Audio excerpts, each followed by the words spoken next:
जय Hind class 12th। जय Hind SRPNs। मी धर्मेंद्र सिंह और हिंदी टीचर। पिछली कक्षा में आपने धर्मवीर भारती के बारे में पढ़ा, संक्षेप में उनका जीवन परिचय जाना। आपकी पाठ्य पुस्तक में दिए गए पाठ जो कि उनके द्वारा लिखित है, काले मेघा पानी दे, पाठ का सारांश जाना। आज हम उस पाठ को पढ़ने का प्रयास करेंगे। पाठ का शीर्षक है काले मेघा पानी दे।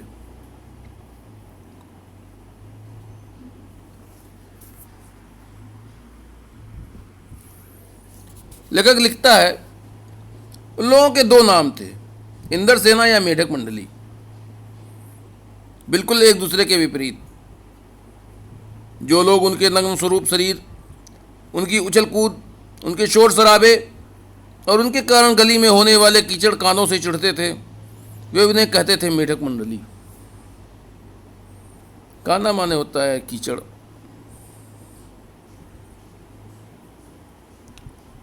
उनकी अगवानी गलियों से होती थी। अगवानी माने स्वागत। वे होते थे 10-12 बरस से 16-18 बरस के लड़के, सांवला नंगा बदन, सिर्फ एक जंघिया या कभी कभी सिर्फ लंगोटी। जंघिया माने होता है कच्चा।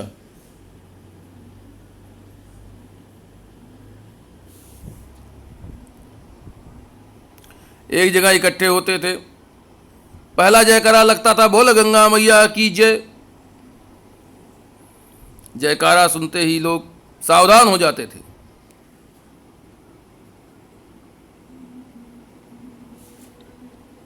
स्त्रियां और लड़कियां छज्जे बारजे से झांकने लगती थी और यह विचित्र नंग धड़ंग टोली उछलती कूदती समवेत पुकार लगाती थी। बारजा मतलब होता है छत पर मुंडेर के साथ वाली जगह, और छज्जा मतलब होता है दीवार से बाहर निकला हुआ छत का भाग।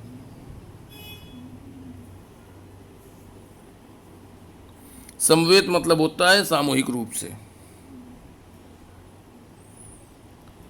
काले मेघा पानी दे, गगरी फूटी बैल पियासा, पानी दे गुड़धानी दे, काले मेघा पानी दे। गुड़धानी मतलब गुड़ में मिलाकर बनाया गया एक प्रकार का लड्डू। उछलते कूदते एक दूसरे को धकियाते ये लोग गली में किसी दुमहले मकान के सामने रुक जाते। पानी दे मैया, इंद्र सेना आई है। धकियाते मतलब धक्का देते हुए, दुमहले मतलब 2 मंजिले। और जिन घरों में आखिर जेठ या शुरू आषाढ़ के उन सूखे दिनों में पानी की कमी भी होती थी, जिन घरों के कुएं भी सूखे होते थे, उन घरों से भी सहेज कर रखे हुए पानी में से बाल्टी या घड़े भर भर कर इन बच्चों को सर से पैर तक तर कर दिया जाता था। जेठ मतलब जून के आसपास का महीना। सहेज कर मतलब संभाल कर रखना।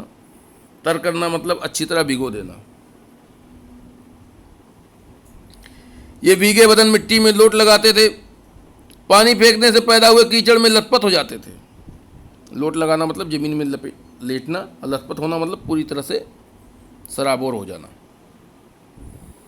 हाथ पांव बदन मुंह पेट सब पर गंदा कीचड़ मलकर फिर हाँक लगाते, बोल गंगा मैया की जय।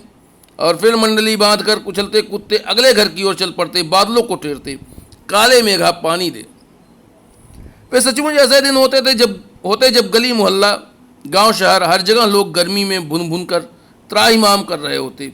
जेठ के 10 तपा बीत कर आषाढ़ का पहला पखवाड़ा भी बीत चुका होता, पर क्षितिज पर कहीं बादल की रेख भी नहीं दिखती होती।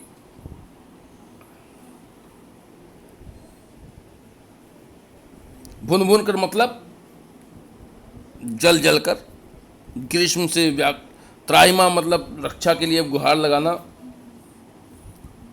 10 तपा मतलब तपते हुए भयंकर गर्मी के 10 दिन। पखवाड़ा मतलब 15 दिन। क्षितिज मतलब आकाश और धरती के मिलन स्थल, आकाश और धरती का मिलन स्थल। यह भी एक काल्पनिक है लेकिन एक मिलन स्थल। कुएं सूखने लगते नलों में, एक तो बहुत कम पानी आता और आता भी तो आधी रात को भी मानो खौलता हुआ पानी हो। शहरों की तुलना में गांवों में और भी हालत खराब होती थी। जहां जुताई होनी चाहिए वहां खेतों की मिट्टी सूखकर पत्थर हो जाती, फिर उसमें पपड़ी पड़कर जमीन फटने लगती। लू ऐसी कि चलते चलते आदमी आधे रास्ते में लू खाकर गिर पड़े।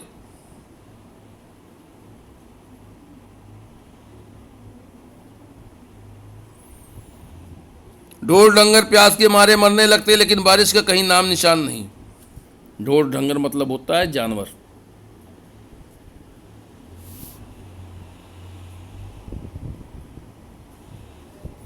ऐसे में पूजा पाठ कथा विधान सब करके जब हार जाते, तब अंतिम उपाय के रूप में निकलती है इंद्र सेना।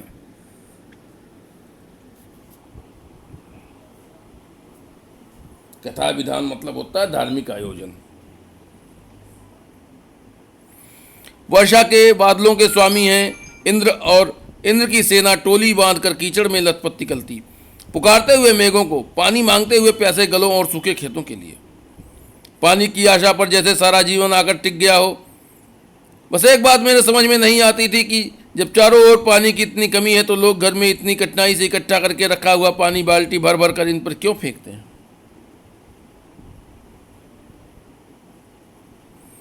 कैसी निर्मम बर्बादी है पानी की। निर्मम मतलब होता है बहुत कठोर।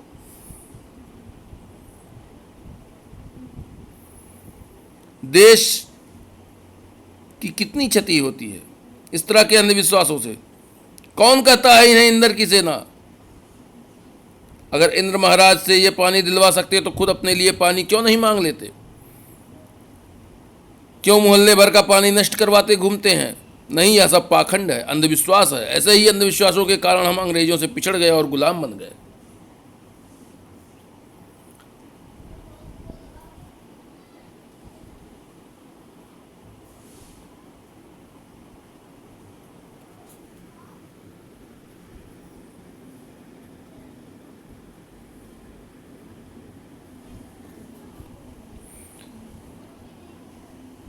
पाखंड, ढोंग या दिखावा।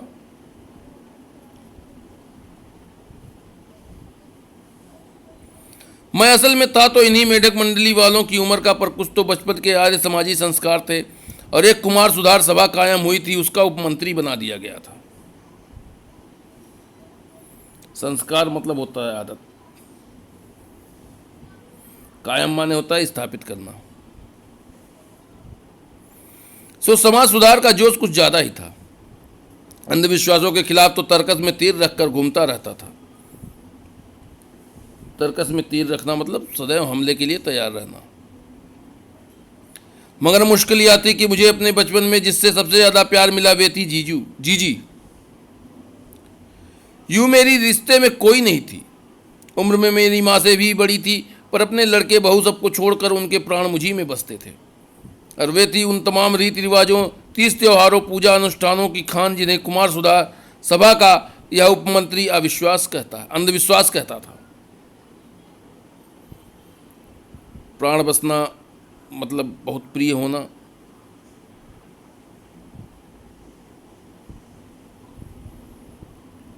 खान मतलब होता है भंडार।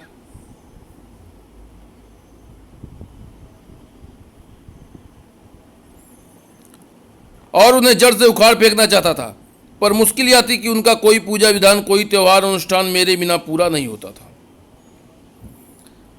दिवाली है तो गोबर और कौड़ियों से गोवर्धन और सतिया बनाने में लगा हूँ। सतिया मतलब होता है स्वास्तिक का निशान।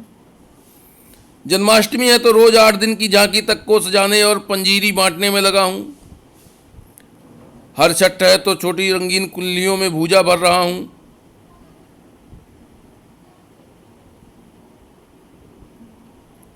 पंजीरी मतलब होता है गुड़ और गेहूं के भुने आटे से बना भुरभुरा खाद्य पदार्थ। हर छठ जन्माष्टमी के 2 दिन पूर्वी उत्तर प्रदेश में मनाया जाने वाला पर्व होता है।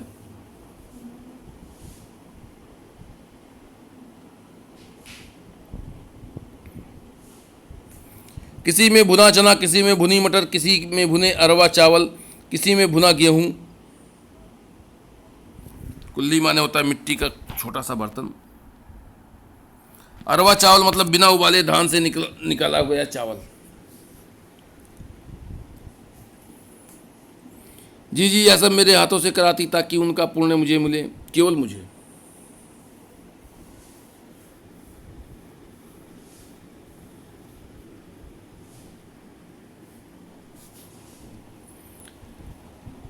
लेकिन इस बार मैंने साफ इनकार कर दिया।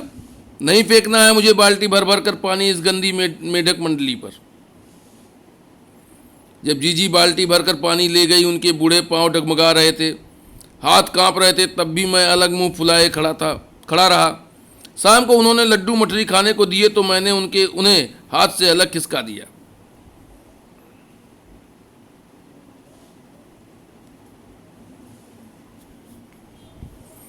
मुंह फेर कर बैठ गया।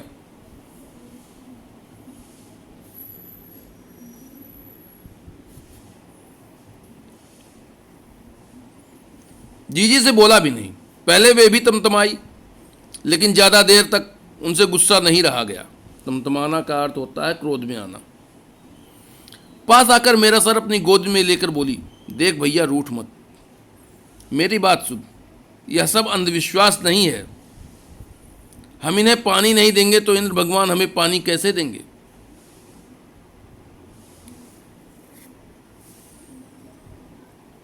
मैं कुछ नहीं बोला। फिर जीजी बोली, तो इसे पानी की बर्बादी समझता है, पर यह बर्बादी नहीं है। यह पानी का अर्घ चढ़ाते हैं। जो चीज मनुष्य पाना चाहता है उसे पहले देगा, नहीं तो पाएगा कैसे?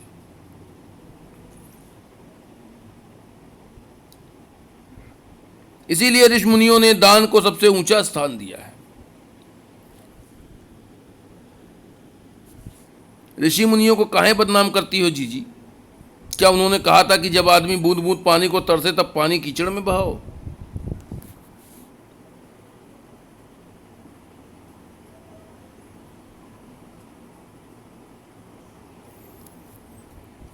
कुछ देर चुप रही जीजी, फिर मठरी मेरे मुंह में डालती हुई बोली, देख, बिना त्याग के दान नहीं होता।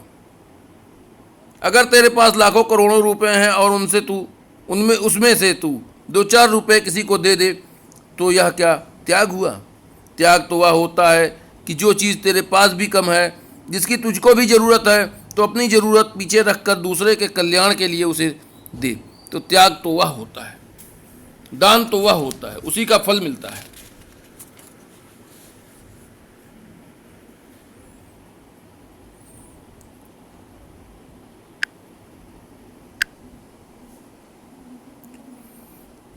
फलवल कुछ नहीं मिलता, सब ढकोसला है।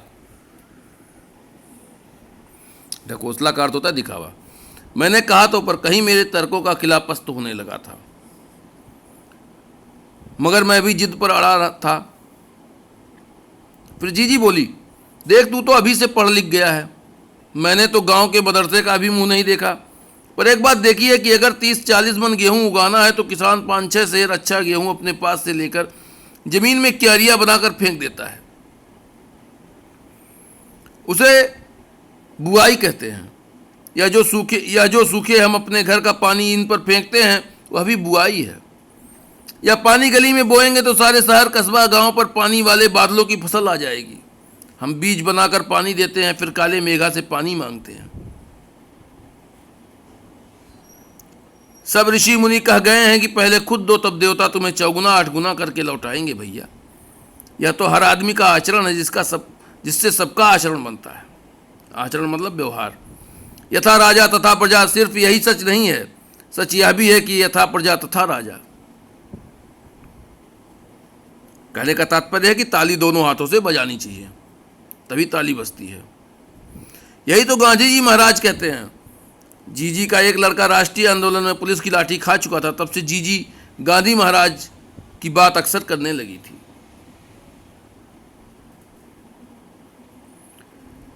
इन बातों को आज 50 से ज़्यादा बरस होने को आए, पर ज्यों की त्यों मन पर दर्ज है। दर्ज मतलब लिखा होना। कभी कभी कैसे कैसे संदर्भों में ये बातें मन को कचोट जाती हैं। कचोट जाना मतलब बुरा लगना। हम आज देश के लिए क्या हैं? मांगे हर क्षेत्र में बड़ी बड़ी हैं, पर त्याग का कहीं नाम निशान नहीं है। अपना स्वार्थ आज एकमात्र लक्ष्य रह गया है। हम चटखारे लेकर इनके इसके या उसके भ्रष्टाचार की बातें करते हैं, पर क्या कभी हमने जांचा है कि अपने स्तर पर, अपने दायरे में हम उसी भ्रष्टाचार के अंग तो नहीं बन रहे हैं? दायरा माने सीमा, अंग बनना माने हिस्सा बनना। काले मेघातल के दल उमड़ते हैं, पानी झमाझम बरसता है, पर गगरी फूटी की फूटी रह जाती है, बैल पियासे के पियासे रह जाते हैं। आखिर कब बदलेगी यह स्थिति? झमाझम मतलब होता भरपूर। लेखक आज समाज में व्याप्त भ्रष्टाचार के बारे में बता रहा है।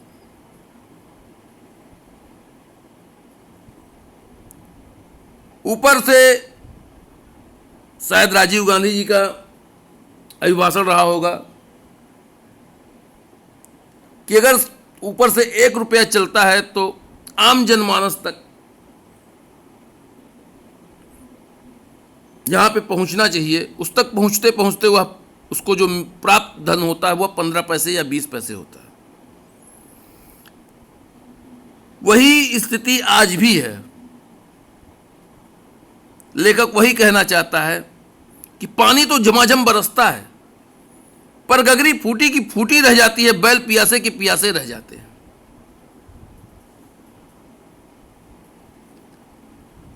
इस स्थिति को बदलनी होगी।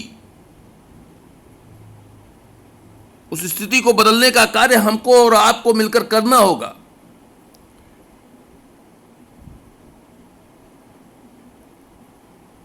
क्योंकि अगर वो स्थिति नहीं बदली तो कितने भी मेघा के दल उमड़े, कितना भी पानी बरसे, किंतु गगरी फूटी की फूटी ही रह जाएगी और बैल पियासे के प्यासे ही रह जाएंगे। धन्यवाद। अब हम पैराग्राफों के आधार पर आपको कुछ प्रश्न देंगे जिन्हें आपको उनको करना है।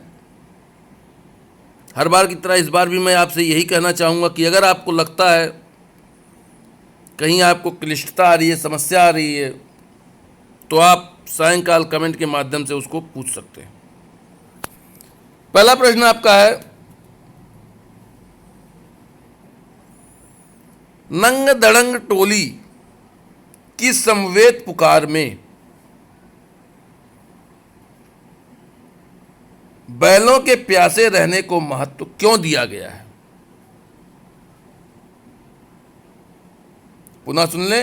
नंग दड़ंग टोली की समवेत पुकार में बैलों के प्यासे रहने को महत्व क्यों दिया गया है?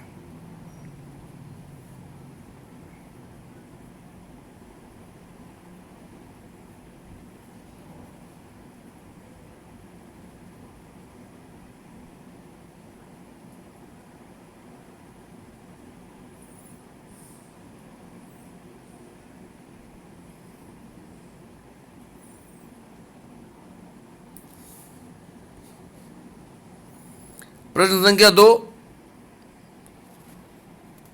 लोग ग्रीष्म ऋतु में किस प्रकार दुखी रहते हैं?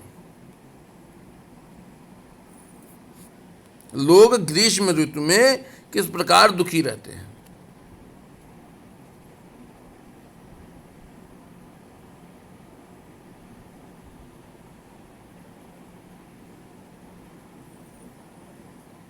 प्रश्न संख्या 3, टोली बांधकर इंद्र की सेना पानी कब मांगती है? टोली बांधकर इंद्र की सेना पानी कब मांगती है? प्रश्न संख्या 4, लेखक इंद्र सेना द्वारा इस प्रकार पानी मांगे जाने को क्या कहता है?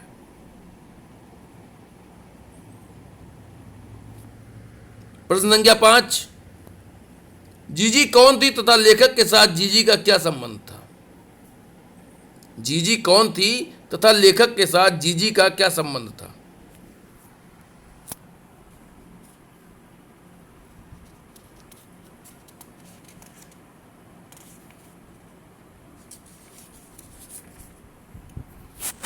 प्रश्न संख्या 6, जीजी ने लेखक के सिर को अपनी गोद में रखकर क्या समझाया?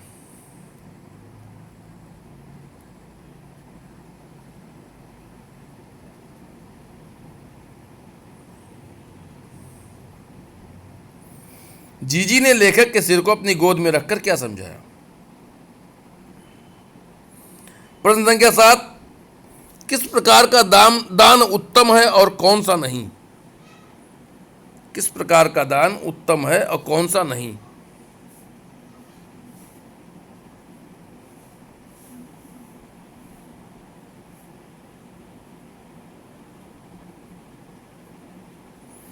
प्रश्न संख्या 8,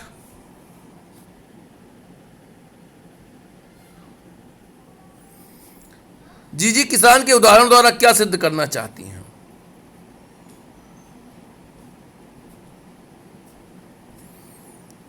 जीजी किसान के उदाहरण द्वारा क्या सिद्ध करना चाहती हैं? प्रश्न संख्या 9, यथा प्रजा तथा राजा कथन का आशय स्पष्ट करें। यथा प्रजा तथा राजा कथन का आशय स्पष्ट करें। प्रश्न संख्या 10,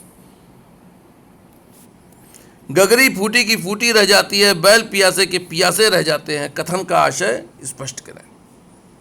गगरी फूटी की फूटी रह जाती है, बैल पियासे के पियासे रह जाते हैं, कथन का आशय स्पष्ट करें। Thank you class, thank you सर्पियंस।